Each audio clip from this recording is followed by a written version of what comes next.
আল্লাহ বলে আমি বান্দাকে জমিনের মধ্যে সাজা কেমন, পাওয়ার কেমন, ওজন কেমন, আমার ইবাদতের পাওয়ার কেমন, আমি আল্লাহ বান্দাকে কেন বানাইলাম, কি জন্য বানাইলাম, কি দিয়ে বানাইলাম, কোন উদ্দেশ্যে বানাইলাম, এই পাওয়ার যদি বান্দা না বুঝে সব কিছু জানাই দেওয়ার পরেও কোরআনের ভাষায়, হাদিসের ভাষায়, সাহাবায়ে কেরামের মাধ্যমে, রসুলের মাধ্যমে, রসুল চলে গেছেন আলেম ওলামাদের মাধ্যমে সব কিছু আল্লাহ মানুষকে জমিনের মধ্যে দেখিয়ে দিয়েছেন, দেখানোর পরেও বান্দা যদি আল্লাহর সামান্য পরিমাণে ইবাদত না করে, সামান্য পরিমাণে আল্লাহকে রাজি করতে না পারে, আল্লাহ বলে বান্দা আমার কাছে তো আসবাই, তখন ফিটার ওজনটা কেমন হবে একটু ভেবে নিও। তখন ফিটার ওজনটা কেমন হবে একটু ভাইবা নিও। দুনিয়ার মধ্যে আমরা দুনিয়ার টাকা পয়সা ছাড়া আর কিছুই চিনি না, দুনিয়া ছাড়া আর কিছুই চিনি না।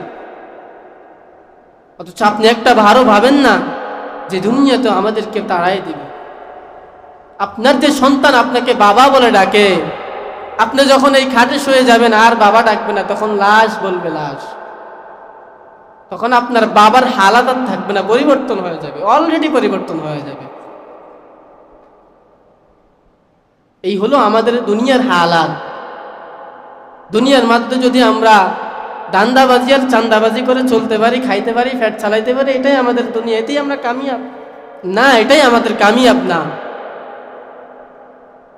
দুনিয়ার পিছনে যদি পড়ে থাকি, দুনিয়ার ধান্দায় যদি পড়ে থাকি, দুনিয়ার খাওয়া দাওয়া চলাফেরার মধ্যে যদি পড়ে থাকি, দুনিয়ার জন্য দুনিয়ার রাজনীতির মধ্যে যদি পড়ে থাকি, এই রাজনীতি না, এটা হলো রাজনীতির নামে ধোঁকাবাজি।